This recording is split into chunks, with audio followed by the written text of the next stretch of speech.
Hey guys, how's it going? Value Investing here today. So today we're going to be talking about Air Canada. Now, Air Canada just had their Q4 2023 results as well as their full year results. Kind of an interesting quarter, and I've got a lot to talk to about this. Stock was responding down about 6.5% over the last, several years since 2019. This thing has just traded sideways. So today what we're going to talk about is we're going to talk about these earnings. I'm going to give you some of my opinions on where I think the stock price should be. We're going to go through their financials. We're going to go through some of the guidance that they had, and I'm going to talk about the conference call. Now, first thing I want to talk about, and I think I talked about this on my last video with you guys, is just how perplexing some of these numbers are for me with Air Canada. Obviously, I've been bullish for quite some time with Air Canada here. And there's other things at play, but roughly speaking, the market cap, the total value of this company is about $6.8 billion right now.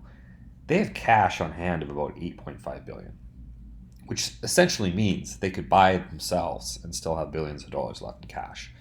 Which is crazy. I've always looked at some of the other companies in the past that I've followed from this perspective. It's a bit insane to me. Also, this is a company that has $21.34 billion in revenue in the last 12 months. And it's trading on a market cap of $6.8 billion. Now, I understand they got about $13 billion in debt, so a little bit less than that. But they're slowly paying that down. This is a company that has a forward PE of 6.14. They have a price of sales of 0.33. So these numbers are just kind of crazy. I mean, I'm going to talk about this in a second, this forward PE. But it's just something to kind of keep in mind as we go forward here. The other thing I wanted to mention here is this is just kind of a rough guesstimation. It's flawed in a lot of ways, but I wanted to kind of look at different prices that Air Canada could be. Now, currently, their PE is about 3. Now, also keep in mind, you can usually only calculate a price to earnings when you have 4 quarters of positive EPS, and they haven't. But the company has still provided the EPS of $5.96 for the last 4 quarters because we've had positive EPS, we've had 0, we've had, I believe, 1 negative in there as well. So just hypothetically using this, the forward PE is 6.14, and we have a stock price of $18. I wanted to look at some of the peers. Canada, the US, we have Onyx and the TSX. Its PE is about 10.78. Cargo jets, 27.79. This is more cargo, but Air Canada is pushing into that, although it was a little bit weak this quarter. Some of the American airlines are similar. Delta, 5.96. American Airlines, 5.35. United, 4.31. Southwest trade about 17 times earnings. So if you just average those, the average PE is 11.89, which is quite low. I mean, traditionally, the price to earning ratios for stocks in the airline industry is quite low. So this makes sense. But even if you give it 11.89 PE, and of course, this is not perfect, guys, that gives Air Canada a $70 stock price. Give it a 15, it's 89. Give it a 20, it's 119. Now, do I think it's necessarily going to go to these? No. But do I think it should be back around where it was before, $40 to $50 a share? Well, we'll talk about that, but it seems more reasonable to me. So it's just kind of something interesting to think about, and give me your guys' thoughts on this as well. Just to kind of look at it from this perspective. Now, we're going to talk about the quarter over quarter here first. I've done Q1, Q2, Q3, Q4 2023, so you can see the whole year here. I've highlighted this Q4 2023, and we've compared it to Q4 2022 because we like to compare things on a year-over-year basis. Now, if we look at it, first of all, from last quarter, passenger revenue, it's actually down quite a bit. Over the year, though, pretty strong. We had about $4.5 billion passenger revenue. Cargo revenue is actually up from last quarter. It's done significantly pretty good over the year here, $244 million. Other revenue has grown quite a bit, actually $378 million. I hope I said 244 million there, not billion. So that brings total revenue $5.1 billion. Slightly down from last quarter. Pretty strong, though. Slightly down from the quarter before that and up from Q1. Net income for this quarter is $184 million. EPS of 41 cents a share. And cash on hand, we're seeing about $8.5 billion, like I said. Now, if you compare this on a year-over-year basis, because it's not necessarily accurate just to compare from the last quarter, I did this for you guys so you could see the full year. But year over year, passenger revenue is up about 12%. Q4 2022 is about $4 billion. The cargo revenue, although it looks pretty good here for this year, which is good, on a year over year basis is actually down 15%. They talked about that a bit and some of the challenges they have in terms of growing that. Other revenue year over year is up about 14%. So the total revenue is up, almost 11% year over year on a quarterly basis. So that's a pretty significant growth. Net income as well, up about 9.5%. EPS is flat, and cash is up about 7.05%. So it's interesting to look at that from a year over year basis when we're talking quarterly here. Now, the next thing we're going to go into is we're going to go on to the actual year over year comparisons here. This is December 31st, 2023 versus the same period 2022. Again, we said about $8.5 billion in cash. I just wanted to note this as well, that we have about $12.996 billion just to show you guys, and you can see how that's compared to $15 billion a year ago, because they've been paying that off, and they've been effectively paying that off. We'll talk a little bit more about that in a second here. On a year over year basis, actually year over year revenue total, I'm just going to talk about this first here, is up about 31.8%, almost 32% growth year over year. So some phenomenal numbers that I really don't think the market's paying too much attention to. Passenger revenue, 19.4 billion versus 4.2 billion a year ago. Cargo is the one that is hurting a little bit, 924 million versus 1.26 billion. We're going to talk about that. And other is up, so that gives us total revenues, like I said, of almost $22 billion.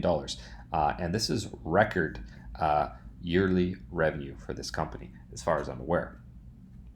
Now we're going to be talking about the operating expenses here.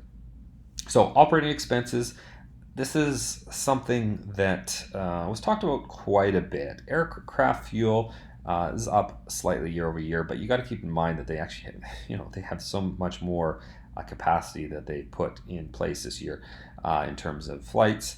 Wages was talked about quite a bit, 3.9 billion versus 3.2 billion. Of course, we've seen wage inflation everywhere, so I don't guess anything that's necessarily specific to Air Canada. So the total operating expenses, of course, were up 19.5 billion versus 16.7 billion. But of course, we had a huge total revenue increase as well. But the one thing to keep in mind is year over year, last year there was a $187 million loss for the year. This year we got an operating income gain of $2.2 billion. Now we also have non-operating incomes as well. So the total non-operating expenses in this case, the expense is only $67 million versus $1.3 billion a year ago. So we had a net income of $2.2 billion, $2.27 billion for the year versus a loss of $1.7 billion. So that's a huge swing for the company. Again, diluted, always use diluted earnings per share, $5.96 versus a loss of $4.75. Now, cash flows, nothing too interesting. I was going to talk about this. One thing that a lot of people like to value companies on is either free cash flow or operating cash flow here. Operating cash flow for 2023 was 4.3 billion versus 2.3 billion, so that's increasing significantly. And like I said, they paid off a lot of their debt. We're going to talk about this debt in a second here. $2.4 billion in the year versus $1.8 billion the year before that. Now, I'm not going to go into this here too much, but I think this is what hampers the stock a little bit. Like I said, we got about almost $13 billion in debt.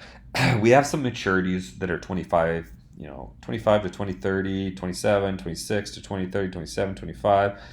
So there's a huge amount here.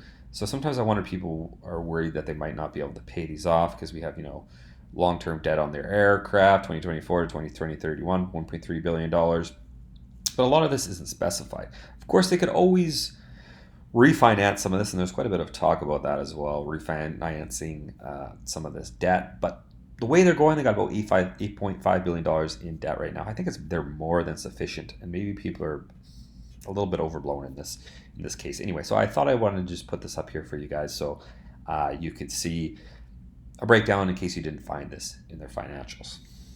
So last thing we're going to talk about today, conference call, some of the guidance that they gave. So they talked about cargo being down on a year-over-year basis. Now they're saying that's due to a lower volume and yield.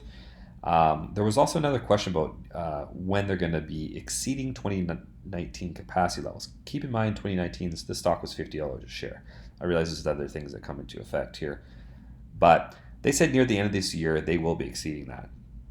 So that's phenomenal as well. And to see the stock trading out what it's trading right now is kind of insane to me. Free cash flow. A lot of people are really looking at this full year, $2.8 billion. And we look at it on a year-over-year basis on quarterly perspective, $670 million. So, I mean, they're generating great free cash flow. If you recall before, they were hedging fuel. They think that stabilized a lot. They have no active hedges in place. And this was talked about a lot. And I think this is something that is also hampering the stock. You know, there's these collective agreements that they need to make with their pilots who obviously want higher wages.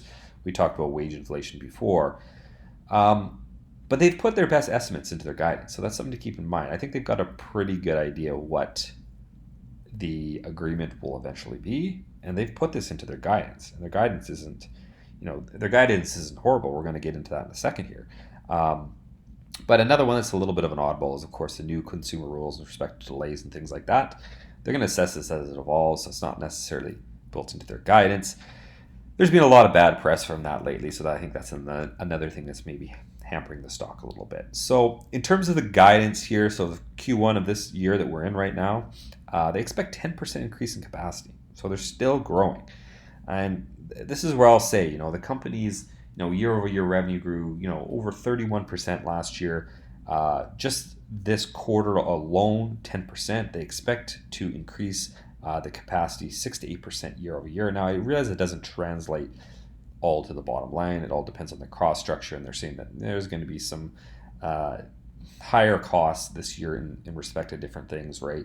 I'm not going to go into some of the chasm and stuff that they use for that. So something to keep in mind. But I think easily this company is going to grow easily 10 to 20% next year. And I realize this is the airline industry, but we're seeing some big tech that's growing less than that. And they're trading at 50 multiples.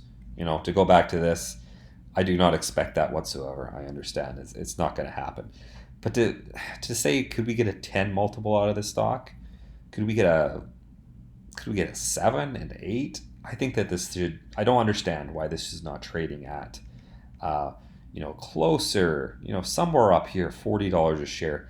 It's not making a lot of sense to me. There's a lot of downward pressure on this, and it's been like this for a while. It's a bit frustrating. International will outpace the domestic growth next year. Domestic will be flat. Of course, everybody is talking about potential supply chain disruptions. I don't know how much this would actually affect Air Canada, but it's definitely a possibility. And this is a very interesting one to me. This was hinted at numerous times. Questions were asked about it because their financial position is increasing so much, or is improving so much. Their balance sheet's improving so much. There's a lot of hits about distributions. Now, as far as I'm aware, I don't believe Air Canada has ever distributed a dividend. Have they done buybacks? I'm sure that they have. So I'd love to know what you guys think about that, actually. It sounds like they're hinting that they might actually pay some dividends in the future, but perhaps it's just buybacks or something else. And the comments from the executives, the way that I read it was essentially, yeah, we are going to do it. It's just we don't want to say when as of yet. So that's very interesting. If you know anything, if you know anything about that, please comment down below. But in terms of the quarter, I don't know. I don't know if it could get much better. Of course, there was some guidance, some weakness in the fourth quarter. But on a year-over-year basis, I mean, this is pretty incredible. I mean, growing over 30%. Look at the bottom line, improvement that we saw. I don't know why this is trading what it's trading at, and it's going to be interesting to see what happens going forward here. But that's just not my opinion, guys. Don't take this as financial advice. I'm still holding, but this one, market cap is $6.45 billion. This one's perplexing me a bit. So anyway, love to know what you guys think. As always, don't forget to like and subscribe, guys. Leave a comment down below, and I'll see you in the next one.